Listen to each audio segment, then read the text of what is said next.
Hello and welcome back to Will I Vike It. Today I'm back at the Ancient Technology Centre and my guest is Bill Meaden from Cranborne Chase Cider. So welcome, Bill. How you doing? Good, yeah. So this is actually the first time we've met, so I don't know a lot about what you do.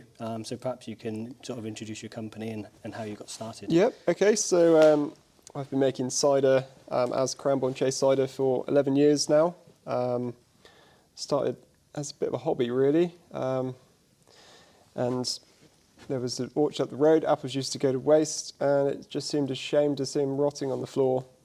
So we came up with the idea of bringing the apples back to the farm, pressing them, and turning the juice into cider. Was it something that you started off with homebrew or anything? Or did Yeah, so I kind of, I was 19 when I started Cranborne Chase Cider, so fairly young in terms of, you know, only been a year legally drinking. So not too much experience with making homebrew, but my parents from a young age always making country wines, demijohns bubbling away in front of the fire. Yeah, sounds like my house. Yeah, it was kind of something I sort of grew up with, really. I think I made my first drop of cider with just apples from the bottom of the garden at the age of 15. Because you couldn't go out and buy alcohol, so why not make it? You know. I never really thought of that until it was sort of I was legally able to drink before I thought about making my own. Yeah. And so yeah, got a bit of a taste. I think my first cider was made using russet apples, the rough skinned. Yeah. I've got them in the garden. Actually. Yeah, really nice actually on their own and make a lovely cider. A lot of the ciders I've brought along today use traditional sort of Dorset, West Country cider apples, so tannic, heavy, bittersweet cider apples. So that's what we've got here today, but you can make cider out of any apple, and going back and through the ages, they probably would have. So. Yeah, I think historically they used things like crab apples to bring the bitterness Yeah, up, right? yeah, crab apples, and crab apples have quite a lot of tannin in naturally, but the levels are just not really tested as such, whereas a lot of the modern cider apples and even heritage cider apples, they knew what they were doing. They knew to get the right balance of sugar, acidity and tannin to make a balanced drink. I think, I mean, you can correct me if I'm wrong here, but I think aren't some of the sugars in cider apples not fermentable, so you still end up with a residual sweetness? More so in Perry pears, right. But you do get a few which will have high levels of sugar. And when the tree gets old, and the nutrients deplete in the soil, some of those sugars won't get fermented because it hasn't got the nutrients in the juice to ferment right down. So that's when you get a naturally sweet cider. Yeah. You can also do things like arresting the fermentation. So a process called keeving, which has come from France. The Normans brought it over with some of their cider apples and their technology. And so you can keeve a cider to make a naturally sweet, naturally sparkling cider, which is what we've got there. It's Dorsecco. So it's probably 80% fermented, 20% unfermented sugars in there. And we cork it, cap it off, so the CO2 can't escape and it goes back into drink and carbonates itself. So it's a naturally sparkling cider. No added sugars, no pasteurisation. It's as natural as you get in modern day cider making to a naturally sweet cider. Is that the same with all of them? Do you go natural ferments on them? Natural fermentation, so wild yeast, no added yeast in any of our ciders that we make. Our dry cider isn't back sweetened at all, so it just ferments right down to dry, uses up all of its natural sweetness. Produces a 6.5% cider. Whereas the Dorsecco, because we use that keeving process, only gets down to about sort of 4.5, 4.8, sometimes 5%, but it keeps that natural sweetness and the fizz, which is quite nice, a bit different. Yeah. Whereas a lot of the ones that go right down to dryness tend to be still, flat, no carbonation. But more modern techniques, you've got the Shepherdess here. This has been filtered, force carbonated, so chilled down, CO2 forced into it, and then back sweetened with cane sugar, which is, I'd say, how probably 95% of all the cider in the UK is made. It's probably I find a lot of them too sweet. too sweet. Yeah, they're all back sweetened. And they often taste sort of like the artificial sweetness or flavour you get from stuff. So, with sugars, fairly expensive, sweetener's cheaper. So with a lot of the bigger cider producers, they'll be using sweetener as well as sugar. Yeah. Whereas, with the Shepherdess, we're just using granulated sugar to back sweeten it. Some are sweetened more than others, depending on if you want it dry, medium, sweet. So dry tends to have no sugar added. Medium, you're adding back sort of 10%. And sweet might be 20% sugar added back. So how did you learn your trade? Because you're saying you started quite young with starting the company up. Trial and error, So a lot of trial and error. But also a lot of, I've got the benefit of being a fairly young cider maker. And the older cider makers, there's a bit of a gap, and there's a bit of a sort of a period where nobody was making cider, and orchards were getting ripped out in sort of the 80s, and from the 60s to the 80s, and nobody was going into cider making then really. And a lot of them were sort of dying out, sort of the farm cider makers were all these skills were getting lost. So now if someone young comes into the industry, there's a lot of help out there and a lot of keen cider producers who are willing to pass on their knowledge. So I've learnt a lot from other people. Reading books, there's a lot more written about cider nowadays than there ever used to be back in history. So you can learn a lot from reading books or off the internet. But the main thing is learning about the apples. I'd say that's probably what's helped me the most in cider making, is learning about different types of cider apples, different varieties, and how they produce different drinks. And learning how to put them into a blend properly to make a nice balanced drink, and a consistent product year to year. If you're trying to sell something, it needs to be fairly similar year on year. Yeah, people want to know what they're getting, don't they? Once you've found a cider you like, you're gonna. They want it to be the same next time they buy it. Which doesn't happen with my homebrew. No, that's but that is, you still get a little bit of that, which is, I think, it's quite nice, and that's why I enjoy making cider. Every now and then nature will throw you a curveball, so you'll have an exceptionally sunny year, and that will spike up the sugars in the apple juice, making the cider exceptionally strong that year. So you'd have had more sugar this year with all the this year was great for high sugar content. So we're going to see some sort of 7-8% ciders. Whereas normally they'd come out at 6-7%. Right. Which is it's nice from our point of view, because it adds a bit of diversity to the cider year on year. Also different soil types make a big difference to the flavours you get from your apples. So whereas we're on quite chalky soil underneath our orchards, which takes a lot longer for the trees to get established, but once they get established and gets their roots into the chalk, they never really suffer in a drought year. So we always be all right in a drought year. And they take a lot of minerals and nutrients from the chalk, which you wouldn't get from a clay soil. So we'll get different flavour profiles from the same apple varieties grown on chalk as you would from clay, or sand or loam or That's interesting. I didn't know that. You can use exactly the same apples, the same recipe as a producer in a different county, and it will taste completely different. Awesome. Well, shall we try some of yours? Obviously, I did mention to you before, I brought some as well. So the one that doesn't look as good. It looks this great. Is mine. It's natural. A little bit young. Not filtered. I think it probably will clear, because when I've made it before, it's cleared. But I thought it might be a nice one for you to try if you haven't already. Give it a go. So this one is my neighbour's parents gave me some cider apples. Don't ask me the kind, because I'm not going to remember them now. But I fermented them naturally, so just pressed, left them to ferment, and then when they finished, I added some honey. It fermented again until it stopped, and that was probably about 2 weeks ago. So it is very young at the moment, but I thought, we can compare and contrast. Compare notes. What should we do? Should we start with your ones, I think, and then... Okay, so this is quite I brought this one along basically because it's going to be similar to what was being made back along before they had filters and artificial sugar and the knowledge of keeving and things like that. So this is just a dry cider made using bittersweet cider apples. It's quite it's almost a little bit bitter. It's full juice, so it's not been watered down at all. It's a little bit oxidised as well, so it's really kind of quite Very dark colour as well. yeah, quite true in keeping Yeah. to what they would have made. You know, they wouldn't have had the stainless steel fermentation tanks and ways of keeping the cider at its optimum. So you would have had something that's a little bit. Yeah.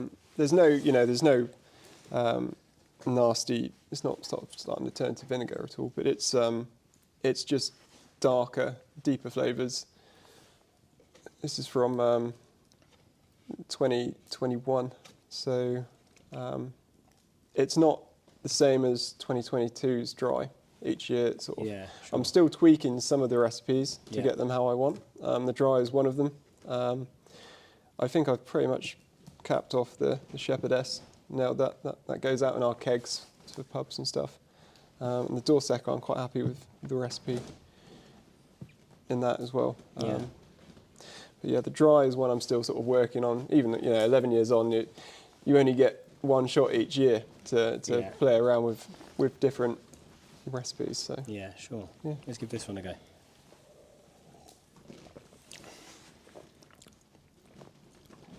It's very dry, that one. it's dry. It gets decided with tongue. Yeah. That's nice though, because sometimes when they're dry, they're also really sour, almost Yeah. vinegary, aren't they? Yeah. Whereas Yeah, that's not got that There's, at all. there's no sharpness to it. No. I don't think there was hardly any sharp apples go into it. It's almost, I think, where it's sort of slightly older, it's almost got a little bit of a sort of sweetness come back to it.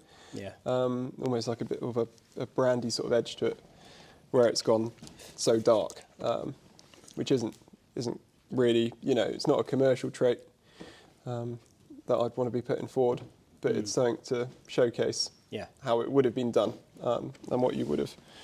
Yeah, because What you would have historically, I mean, obviously I do the Vikings and the Saxon period, and Yeah, as we were saying before, like they don't really have any evidence that they did it. Yeah.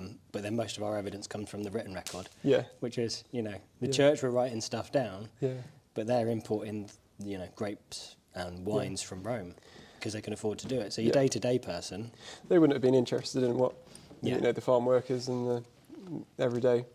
and the birds work it out. Yeah. The birds are eating the rotten Yeah, apples yeah. off the floor in my Yeah, garden and yeah. shouting around the garden. So Yeah, yeah.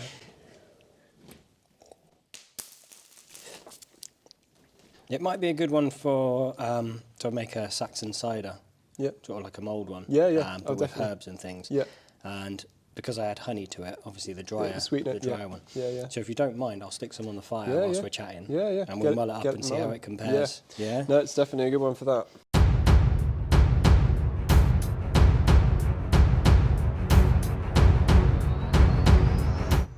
Try the vintage next. So again, this is a still farmhouse cider. Back sweetened a slight amount, so only just a touch of back sweetening with granulated sugar. Yeah. Not filtered. So just natural clarity in there, which is actually quite clear. It is, yeah. Lovely. And this is aged in an oak whiskey barrel. Oh, nice. So all of our vintage tends to get aged in a whiskey barrel. Well, I can smell its rosemary from my hands now. Yeah, yeah. So you've got a much more cidery nose to it than the dry. And again, sort of as cider went on from the dry, I think they probably would have started, they wouldn't have had stainless steel vats, they would have had the oak barrels. So again, a fairly traditional sort of take, and I think it's how cider's probably been made for the last 200-300 years. Yeah. In the West Country, and we sell a lot of this. Is probably our second most popular cider. Yeah, it's nice. It's not overly sweet. It's just got a little bit of a sweeter edge to it than the dry one. Yeah, so we'd call it medium dry. Yeah. I think that would be my level for Yeah. cider. I Yeah, think that's yeah. nice. Yeah, and you get that. Yeah. You get that little spike of sweetness, but then the dryness coats the mouth. And you can really taste the apples in there as well. Yeah, you get, Yeah. yeah. You got real cidery nose to it as well. I think it really pops out the glass. Yeah, very nice. So I know the other thing I spoke to you online about we were going to talk a bit about wassailing. Yes. So I'm going to put this episode out Yeah. in time for the Wassail. Yeah. And I know you don't know an awful lot, so I'm not going to not going to try and catch you out there. But if you do know anything, and Yeah, want to yeah, chat so, about it, then we can have. I've got a little bit of knowledge about it. Yeah, it's a tradition, sort of an old folk tradition, which they've kind of rediscovered and rekindled over the years to bring it back. And I think it's to try and also they've tried to make it nowadays more about making cider popular all year round. Yeah. So a lot of people see cider as just a summer drink, and Yeah. I drink beer in the winter and cider in the summer. And Yeah. we want cider to be an all year round drink, and in some cases try and rival wine and sparkling drinks. So wassailing, yeah, I think it's a great part of our heritage, our history, and it basically is a tradition of blessing the apple trees for a prosperous crop the next year. So the whole idea is you light lots of fires in the orchard. Yeah. Normally you light 13, Okay. so one for every month of the year, and a Judas fire which you stamp out as soon as you light the others. Right. I've not actually heard of that version. Yeah, of it. so Yeah. this is there's many different adaptations of Yeah. Yeah. how a wassail should be run and how people run it, but basically as long as everyone's having a good time, Yeah. they go out in the orchard, they make lots of noise, you bang pots and pans, you light up the orchard. So the fires were there to light up the orchard, signify the 12 months. Lots of noise to scare away the demons, the Yeah. evil spirits from the orchard. You fire a shotgun or a musket through the trees. That's another tradition. I've heard of that one being done with, because some people hang toast from the tree. Yeah, So sometimes they shoot the toast. Yeah. In some shoot the toast, places, yeah. So hanging toast, and that's an offering. Yeah. So toast for the birds and for the gods as well. I do wonder whether the toasting historically would link back to, so the wassail word is actually Old English to begin with. Yeah. And so originally it was like a greeting, and then it became a toast, and gradually it was then used for Yeah. sort of coming into more like what you're saying. Yeah. So whether there's a significance to toast Yeah. and toasting. Yeah. Wassail, good health. Yes, that's it. That's And the response is drink ale, yeah. traditionally. Yeah. So drink Yeah. to good health. Yeah. So and it's the toast is they dunk it in cider normally and Yeah. then hang it from the trees, and then you pour the remaining cider around the base of the tree. Normally you're carrying out the ceremony around the biggest, highest bearing tree in the orchard. So you go to your best tree as such, and that's like the mother tree. So there's, lots of singing, dancing, and normally, traditionally, you have a big feast and you feed everyone really well. Everyone drinks lots of cider and is merry and cheery, and they are great fun, and I'd highly recommend if you can get to a local wassail, go to one. Bringing them into the modern century, and you've got bands playing and all sorts You usually of. get someone dressed up as a green man. Yeah. The old Morris dancers. The Morris as well. dancers are normally Yeah. there. It's fun. Yeah, they are fun. Like, Yeah. the whole history of where it started. I'm not going to go into that because I'm a bit vague on really. I know briefly. Yeah. So it originally appears in a 12th century legend where the daughter of Hengist Right. presents the future king Vortigern with a bowl of mulled wine and the cheer wassail, Yeah. which he replies drink ale. So Yeah. that's the first time the two words are used together. Yeah. But it does also appear in Beowulf, which I don't think they know exactly when that was. I think that's 8th to 11th century, they Right, think it was okay. written. Yeah. It appears as Wassail, the rider sleepeth, the hero far hidden. No harp resounds, in the courts no wassail, as once was heard. Yeah. So Nice, yeah. the Yeah. words date back into and then even you're saying about your French influence of the cider, actually, I've Yeah. written another one down, which is an Anglo-Norman poet. And they wrote a poem about the Battle of Hastings. Yeah. And so they wrote, rejoice and wassail, pass the bottle and drink healthy, drink backwards and drink to me, drink half and drink empty. Yeah, so from there, I know it moved on to being something that wealthy people did in their houses. Right. and they would, Their own sort of- orchards and yeah. Yeah. And then eventually that moves on to people actually doing it door to door. Yeah. And I think it's connected with the Welsh, what's it, Mary Lou, the horse's head? Yeah. The Okay. door to door, and you go around, which I think now in England is more replaced with carol singing, Yeah. sort of that time of year. Yeah. But yeah, they would have gone door to door with an Yeah. offering bowl Yeah. with some cider or mulled wine in it, Yeah. and you'd offer it to the person in exchange for gifts. Yeah. Okay. Yeah.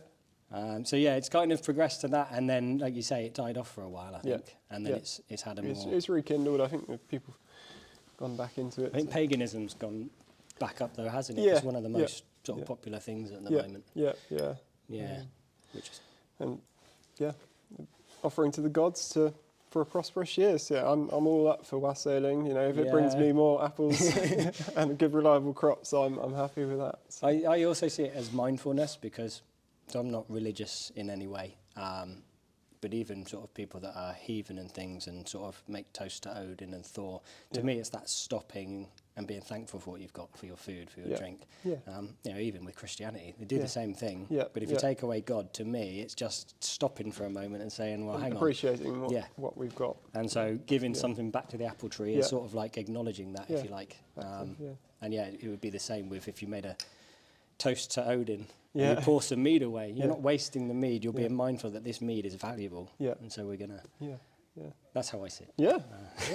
Yeah. It's yeah. I think it's a great thing we've brought back, and it's like we don't hold a wassail, but partly because our orchard's so disconnected from the farm, Yeah. and it would be hard to host it publicly. You so could probably but- do one here. Yeah, we could do one here. Have a chat with Andy. Yeah. We are looking into, well, we're planting an orchard this winter Yeah. behind our cider shed, which will be ideal location for future wassails and stuff. It will all tie in nicely. I think you've got a roundhouse too, right? We do have a roundhouse, yeah. we've got a That's all I know. I don't know anything else roundhouse, about it than that. Yeah, no, Just there's Andy lots- mentioned in passing. yeah, we've got lots of archaeology on the farm. There's a Roman villa, and Time Team actually came out in 2004, I think. Bodies on the Cranborne Chase, if anyone wants to check it out on I'll have to have a look back. I don't remember that one. Channel 4. Yeah. You wouldn't have seen me in it. I was probably at school. But yeah, they're trying to link two historic sites on the farm. So the villa and a burial ground on the other side of the farm. They're trying to link the two together. Yeah. Basically, I won't ruin the end of it. You'll have to watch it. I'm sure it's old enough, I think. Yeah. There's no spoilers. But yeah, Yeah. they worked out that the settlement where the burial site was on the other side of the farm died out probably 50 years before the Roman villa was built. Okay. So we did get an answer from Yeah. Time Team on what happened. Nice. And they do actually do that whole 3-day thing. They come in, excavate, and they are gone. It's like over in a flash. Wow. It's quite incredible, really. Yeah. What made you build the roundhouse? Was that your parents, or did you do So it? that was Dad's Yeah. sort of project, really. We wanted somewhere. Obviously, we're in an area of outstanding natural beauty. Planning permission can be a bit of a pain. Yeah. We wanted to have a place where, when groups come out, we can meet and introduce them. And so, mainly sort of like little school groups and stuff, and a point of interest. And so, we built this roundhouse as a meeting room because we couldn't get planning permission for one, for an actual brick-built meeting Yeah, house. So, yeah. built one out of natural resources. Still had to go for planning permission for it. Yeah, I guess, but they probably count it more temporary, I guess. Yeah, so. it's a temporary building. Yeah. So, but it's great. It's sort of when people turn up to the farm, they go, wow, what's that? You know, and then you can explain about the other. It's a talking point which sparks off an introduction to the history about the rest of the farm. Really, we've got a little museum and a shepherd's hut on the farm, which displays a lot of the finds which were found during the excavations from Time Team and previous sort of Bournemouth University digs on the farm. Does the farm do anything else? Is that just Well, cider? we're mainly an arable farm now. Yeah. We've got about 280 acres. Yeah. We farm about 330. And with the orchards and bits and pieces, but yeah, we're in a free crop rotation, so wheat for bread, biscuits or animal feed, barley for brewing beer, and oilseed rape for mainly biofuel now, but occasionally we'll grow some that's used for cooking oil and stuff. And the cider is my sort of diversification to be able to stay on the farm. Yeah. So we used to be a mixed farm. When my dad first started farming, he started up an outdoor pig herd. So we had 200 outdoor sows, and my uncle had a dairy herd, and then they did the arable cropping in between. And so it was a proper mixed farm that provided for two families. Now it's an arable farm that provides half of my dad's living. So I have to do something different to bring in money to be able to stay here on the planet. Yeah, no, that's fair enough. Yeah. And also, like you say, it means that you can stay on the farm. You don't have to move off somewhere else and live somewhere different if you like it. The thing I love most about cider is working in the orchards and working in a natural environment where you're outside most of the time. You're connected with nature. You're nurturing trees so that they produce a good crop, so that you can make a natural product with, very little intervention really. You can make something by just extracting the juice of an apple that's enjoyable to drink as apple juice or as cider. We don't just make cider, we make apple juice as well. See, that involves pasteurising it so it doesn't turn into cider. But I think in America they call apple juice cider too, don't they? Yeah, Really they call apple juice cider, and cider is hard cider. Yeah, that's it. Hard cider. Gets confusing. Yeah. I'm just going to check on this mould stuff because we don't want to overcook. Oh yeah, it's steaming away there. It is steaming. You might be all right. That should be good to I reckon so. pull away from the heat, I reckon. Ooh, let's have a look. So this was your driest cider, wasn't it? That we put in this one, and then honey, rosemary, and juniper. So that'll really smell the rosemary. Oh yeah, that's Actually took the rosemary up lovely. from the Roman villa. Nice. Okay. Just before you turned up. Yeah.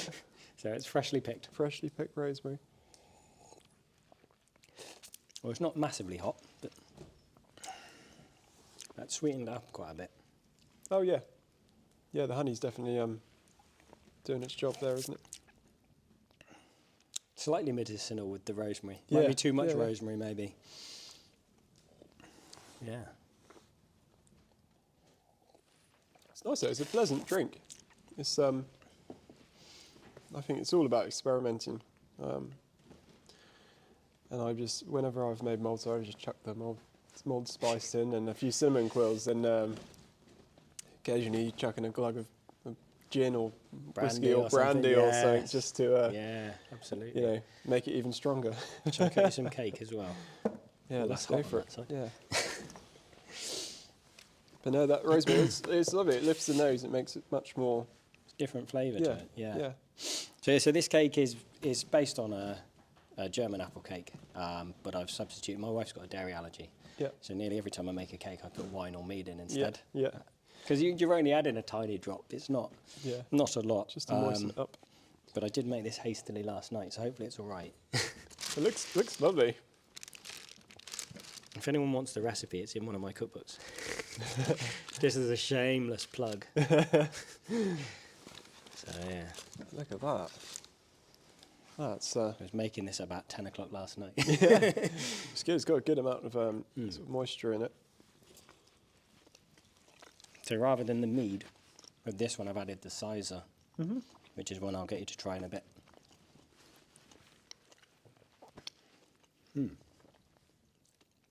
That's lovely. Not too bad, is it? And that's actually apple from our garden as well. So do you dice up the apple and add it to the dough? No, the apples are just the bit that's on the top. Okay, yeah. So that just a bit of the moisture from those go in. Yeah. I remember the recipe off the top of my head now. I made about 3 or 4 different things last night. What is it? Flour, sugar. So Cyser in this case rather than mead. Yeah. There's cinnamon on top as well with a dusting of sugar. What else would be in there? Eggs. Yep. It's a pretty standard cake batter, Yeah, but instead of yeah. the milk, it's got the Cyser in there, and then apples on top. But it's the sort of thing we would make at home when we were wassailing. So we do wassail for our trees, Yep. and we'll make a cake. Often we'll cut rounds of apple out and hang them from the tree with the toast as well. Okay. Yeah. Nice. Yep. Just kind of Decorate it. make it your own thing, and also the birds come along and eat it after Yeah. sort of a week or so. Yeah. It's a little bit of a feast for them. Yeah, Yeah. it's giving back a little bit. Like Yeah. you say, you feed a bit of cider to the trees. Yep. If we haven't got cider, then we'll use a bit of mead or something. Yeah. Yeah. Yeah. Yeah. It's just that mindfulness thing again, I think. Yeah. Yeah. Just giving back. It's I not- don't know what type of apple they are. I know I've got russets in the garden, but they were there when we moved in. And then I've got whatever that is. So they're quite a late apple. Or did you I picked pick them, them and store them? Yep. but they are starting to turn, some of them. All right. Okay. Yeah. Yeah. You get some apples. It's amazing. You get some apples that are ready in August. I think Beauty of Bath is one of the earliest eating apples, which is ready in August, late August normally. And then you get apples that will store through until April. You drive along the roads and you see a lot of these wild apple trees on the side of the roads where birds have deposited and sprung an apple tree. They tend to hang on a bit later, and I think that's more traditionally what we've been about. We've kind of brought a lot of the apples forward so that we've got a wider season. We've selected different strains and breeds and varieties to give us a wider window for harvesting and making the most of the fruit, really. Some of the late season apples, they're lovely. They've really got high amounts of sugar in. They've got a few in the front of my van. Just sat there on the dashboard, rolling around. But yeah, It's the russets in the garden. They don't last at all. I've tried storing them and they don't keep for sometimes weeks. They start to rot. yeah. I find the russets best sort of eating them fresh off the tree, Yeah, they're delicious. or you can put them in your fruit bowl for 3 or 4 days. But they tend to go a bit fluffy, quite like a crunchy apple. Yeah, they have that weird sort of, like you say, fuzzy Fuzzy skin, yeah. skin. Yeah, Yeah. they're almost like a pear texture as well, aren't they? Yeah, yeah. Kind of grainy. So, the rusting on the skin, russets are one of the sweetest apple varieties that we know of. And that rusting on the skin allows for more solar sun penetration, which enhances the amount of sugar that's produced. Okay. So you get some apples that'll have like a russet lacing over the skin, Yeah. and that sort of lacing also increases the sugar content. So there's a cider apple called Golden Bull, which is from Dorset. It's a sharp Dorset cider apple, and that's got a russet lacing, which I think it's probably been chosen because of that lacing and the high sugar content to go forward as a Dorset cider apple, which is why it's still around today.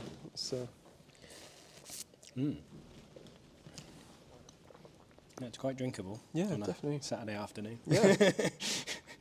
No, the honey's really worked its magic on just lifting that dried. You don't get the bitterness from the. Which from maybe this would be cider a good apple step for the next one, is to try this Cyser. Yeah, Because no, that's got the honey in it give it a too. go. And as I say, that's because of the way I've fermented it. It's just fermented right out, so it's relatively dry when I add the honey. Yep. But it's the first time I've used this combo of apples. Previously, I've used the russets Okay. In the and garden. whatever the red apples are that are on the cake. Yep. And I've done a blend of the two, Yep. and then added the honey at the end, and that's always come out quite Yeah, pleasant. Yeah. Yeah. I find cider made from russet apples almost has like a French cidery taste. It's a really pleasant, easy drinking cider. Yeah.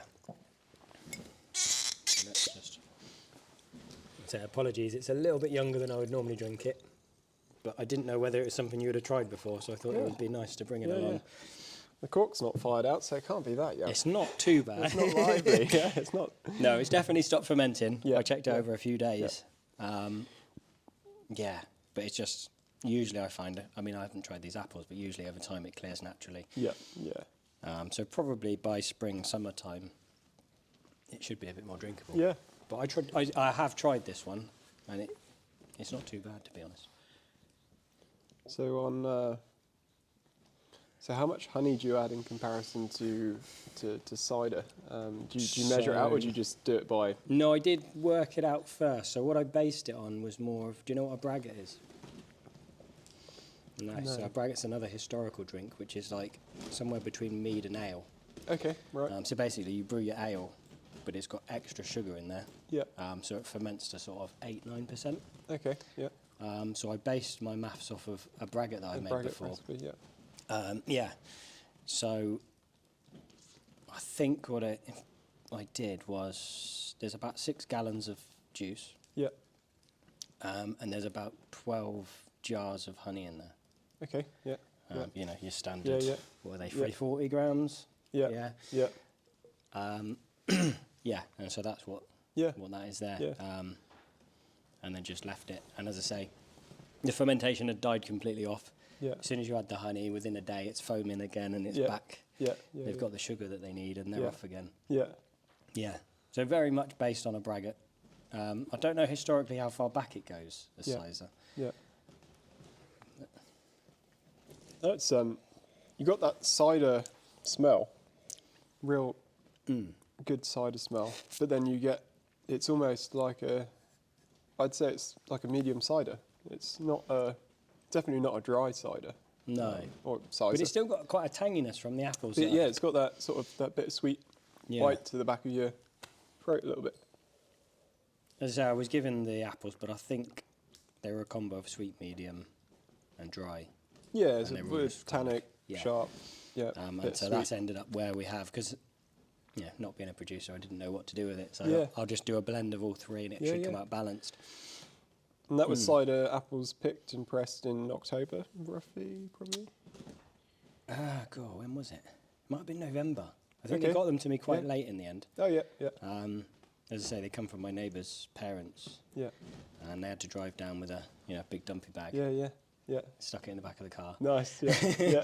And then I spent about a week of evenings after work pressing them. Yeah. So I think it was probably, I reckon probably November. Yeah. Oh, they would have been. Yeah. So that's normally another mistake a lot of cider makers or budding cider makers make, is picking the apples far too early. A lot of people go, I've picked these apples and they've picked them off the tree in August.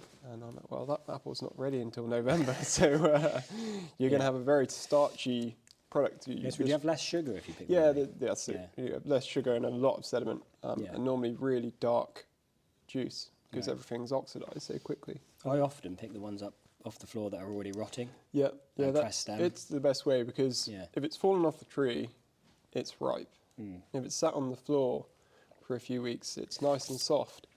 And so your equipment that you're using to mill up the apples and press the apples is going to struggle so much less if the apple's already partially sort of broken down as such. There's one February day we were out pruning in the orchard, and a late variety of cider apple sort of still hung on the trees. The majority had fallen, but there were a few still on the trees. You're never going to get everything. It's always good to leave some for the birds, but there were these black daminates which had hung onto this tree. We were out pruning in February. So got to this apple and it looked almost perfect. Yeah. But then you look at it closely and you can see it bubbling, and it's fermenting on the tree. And so my friend Brad was there, and I said, Brad, come over here. I picked up one of the apples and I said, open your mouth. I got the apple and I squeezed it into his mouth, and all the juice flowed out. And he said, that's the best thing I've ever tasted. He said, it's like semi-sweet cider. And when I tasted it, the closest thing I could describe it to was the Dorsecco, the Kiev cider, and I think it's because it's February. It's sort of 3-4 degrees outside. It's had that slow fermentation. The apple would have ripened in probably December, so it's had 2 months of slow fermentation. Yeah. All cocooned in its little apple skin shell. Amazing that it stayed intact. Yeah, and the birds hadn't got it. Yeah. We had when we moved into a house about 3 years ago, I made the mistake of building a pond under the apple tree. During the winter, it filled up with apples. Yep. And then suddenly realised it's foaming. So the pond itself was turning into cider. The fish are all floating around. Next summer, I moved the pond. Yeah. My mum's got an apple tree above her pond, and she puts a net over it, and every year she's there with a fishing net hooking out the apples. Yeah. It's hard work. Yeah. So, So I had a bunch of drunk frogs walking. Now that Cyser is lovely. That's really an easy drink. I bet that's quite deceptive. I bet you a few glasses of that and you're stumbling probably, around. It's probably about 7 or 8%, I would say. Yeah. So it's weaker than a wine, but stronger than a average cider. Yeah. Most ciders will come out at 6.5%, 7%. So that's It's that little bit stronger. and it's added that sweetness to it. And it's I should imagine it remains like that, does it? Once it's Yeah. yeah. The only real difference over age is it will clear and Yeah. as you know, like flavours start to mellow a little bit, don't they, over time? Yeah. I did try to prove that. I think I might have mentioned this on a previous podcast. Right. But I did try to prove it once with mead. Yeah. Because I was convinced that aging doesn't mean anything. And I've read that people have won first prize in competitions for meads that were like a couple of weeks old and things. So I thought, wow, it's probably nonsense. Yeah. And I tried one that I'd made fresh versus one that was, I think, 2, maybe 3 years old. Yeah. And I was adamant that I'd drink it and be like, see, it's a load of bollocks. I took one sip and that was my reaction, was, oh, bollocks. Because I don't know, it sort of taken on like an almondy flavour, which it didn't have originally. It just, the flavours had completely changed. Yeah. Different profile. Yeah. No, I think aging definitely makes a big difference, especially with cider and the more tannic varieties of cider apple. 18 months, you hit a sweet spot. I think cider nowadays is drunk far too young, and that's a lot of the time you haven't got much choice in a supermarket, and so most people don't know about what else is available. But the cider in supermarkets is probably 3-4 months old, and chapitalised, so back sweetened up to almost sort of 14%. Stored in big tanks and then watered down when they need it. So natural is the best way, and if you can keep it, tastes good. Yeah, there's much more flavour in there, and as I said before, there's not that kind of artificial sweetness kind of back taste to it. Like I wouldn't drink, not to brand shame or anything, your Strongbows and things. It's not, I don't find them pleasant to drink. No, this is a different style of cider. What's the other one that does all the fruity flavours? Well, you've got the Swedish ones. Copperberg. And Not a fan of the Copperberg either. But a lot of the time they shouldn't really, I don't think, personally, be listed as ciders, because the amount of apple they've seen is very minimal. It's legally in the UK to be classed as a cider. It's got to have 35% apple base. That's quite low. And that apple base can be derived from concentrate. Okay. So that can be 35% apple concentrate. Yeah. Which is really, really low. There's a lot of people lobbying for that to be raised to at least 50%, and that will really make a big difference to the quality of cider that we're seeing on the supermarket shelves. Right, so we should probably, obviously, rush things along a little bit because we've been chatting for quite a while. Yeah, so we'll go through the. We've got 2 ciders left to try, so we'll try the Shepherdess. Yeah. This is what we call our pub strength cider. So we've got this down to 4.5%. Basically, it's a 75% juice cider. 25% of that is water. Yeah. And there's a bit of sugar to back sweeten it, and then obviously force carbonated. So this is quite a modern style cider. Yeah. What you'll find, in most pubs out there. So it's more similar to the general commercial Yeah, so sort of ciders that people expect. I'll name a few names. Shall I? Your Thatcher's Gold, your Stowford Press. Yeah. I quite like a Stowford actually. Yeah, Stowford. I find Stowford is a bit more traditional. They use a few more traditional cider apples than I say Thatcher's doing their Thatcher's Gold. Yeah. But yeah, this is. So we put this into keg as well to go out to the pub. So we do 30 litre and 50 litre kegs to be sold on draft. But we brand that out as the Chase.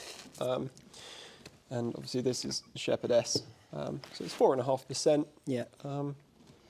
Session cider. Being a business, we need to sell a bit of volume. So selling loads of cider at 6%, 7% isn't particularly great for our sort of margins. People only have 1 or 2 pints or maybe 3 pints, and then would have had enough. Whereas with this, they'll have maybe 4 or 5.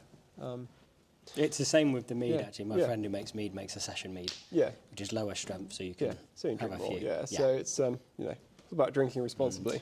You shouldn't drink 5 pints in a day, obviously. Just having a look at your branding and stuff on there. Is there any significance to that? Sort of looks a bit like a coat of arms. The logo, we obviously when I first started up. Shall I just show it to the camera so people can see what we're talking about? So we've got the Cranborne Chase is an ancient hunting ground. So we thought we'd best have a stag in there. You've got the sort of coat of arms, the plaque it's mounted on, hunting ground, there's the arrows. Then we thought, well, we're going to put some apples hanging from the antlers. Is that a keg on his head as well? In between the antlers, you've got a whiskey barrel. Yeah. So when we first started out in 2011, we put all of our cider that we made that year, which was mainly single variety Brown's apple from our orchard. We put it all into whiskey and rum barrels, and we didn't realise that they were we knew they were freshly emptied, but we didn't realise how much spirit was still floating around in them. So you got like potentially 2 litres of spirit floating around in the bottom of this barrel, right? And you chuck 190 litres of cider, which is going to turn into something that's 6% on top of that, or 7%. You add that 60-70% spirit, 2 litres of, into that cider, and it makes a drink that's about 10%. So that first year, we didn't really gain a great name for ourselves as cider producers in that first year, because they'd have a pint and a half, and they'd be red cheeked and rosy nosed, and lots of good wine stories. strength. Lots of good stories. Luckily, it was just a bit of a learning curve, and after that first use in the barrel, the whiskies or the rum's dissipated, and you're down to a 7% cider again, which is still strong. But So I think they reuse barrels for all sorts, don't they? Like Worcestershire sauce and stuff. And even once they've been used for a lot of the barrels we're buying in now for our vintage. They tend to be bourbon barrels initially, then they'll get used for Scotch, and then we use them for cider. So they're normally 40, sometimes 50 years old by the time they come to us. Then we'll use them for maybe five years. And once we're done with them, they're then garden furniture, seats, it's amazing how long they plant go pots. And they'll still last another 10, 15 years as a plant pot after we've used them. So, all right, let's crack open this Door Secco. Go for it. Finish on the fizzy one. I think what people should do with these drinking ones is go away and buy them all. And then do like a drink along. Yeah. So if anyone does want to buy any cider, we do sell online. We can ship throughout the UK, but we've also got a shop on the farm, which is in the summer months open 7 days a week, 9 till 7. In the winter, we're only open sort of shorter hours, but you can always phone us and we'll make a special. Do you do markets and stuff as well? Appearance.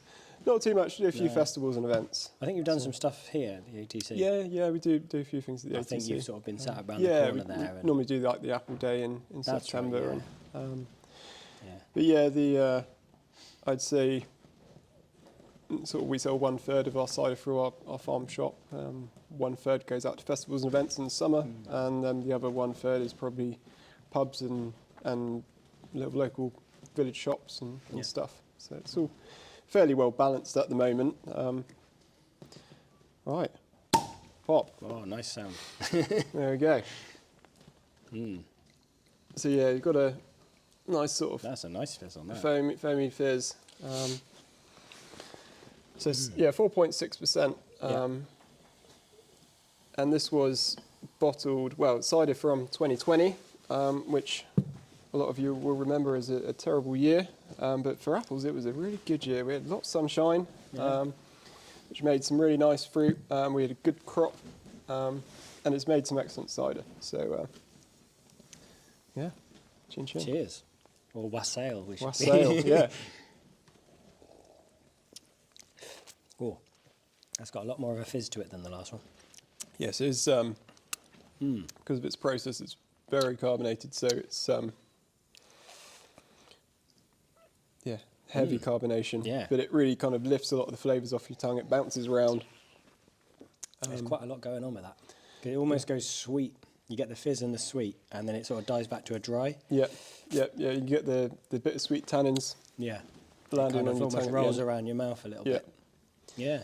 So it's had many descriptions since I've been making it, but a lot of them come back to the sort of dried fruits, sort of apricots and leathery sort of dates and bits and pieces like that. Yeah. No, it's pleasant.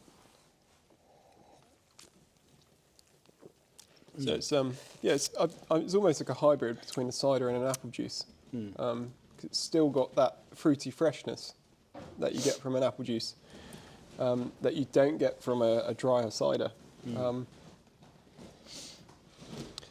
The French tend to drink a lot of their sort of ciders lunchtime, so they'll sit down, they'll have lunch, and they'll drink a bottle of cider. Because it's not high strength, it's quite refreshing, really. But it's really fizzy, good alternative to any kind of sort of Bucks fizz, or if you want a night off sparkling wine, you go for a Dorsecco.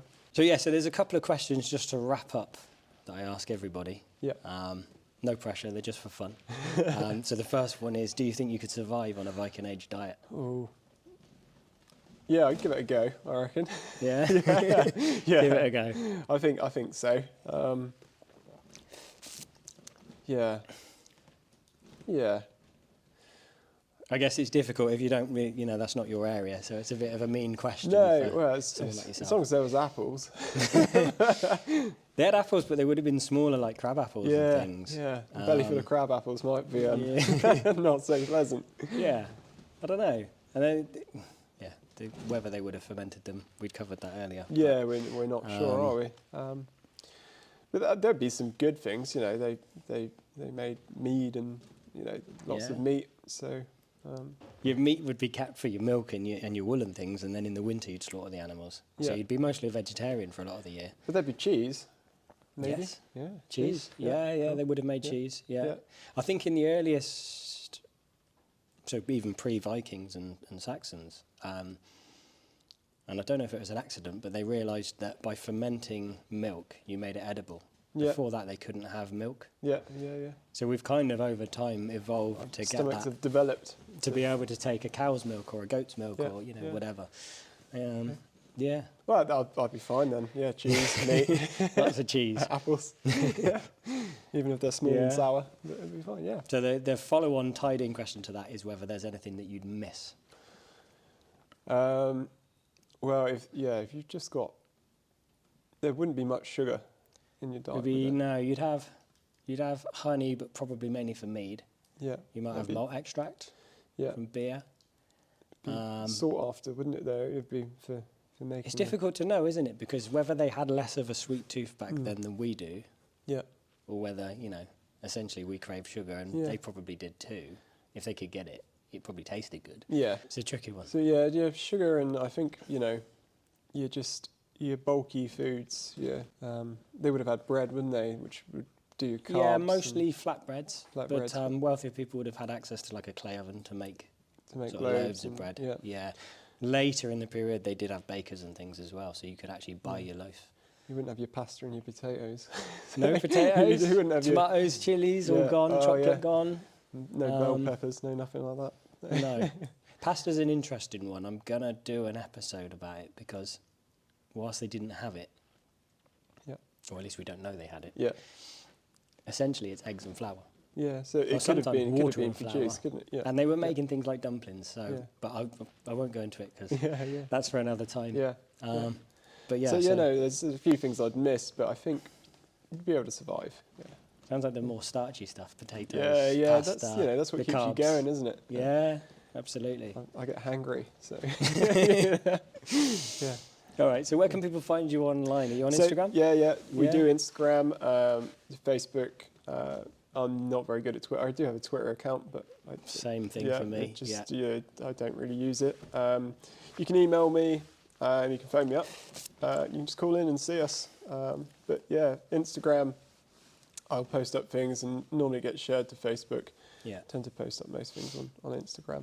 I'll pop some links underneath the video anyway so people can find you. Yeah. Thanks for bringing along the cider. You should all try it. It's really good stuff. Cheers. Thank you very much. Thanks for coming on and wassail. Wassail.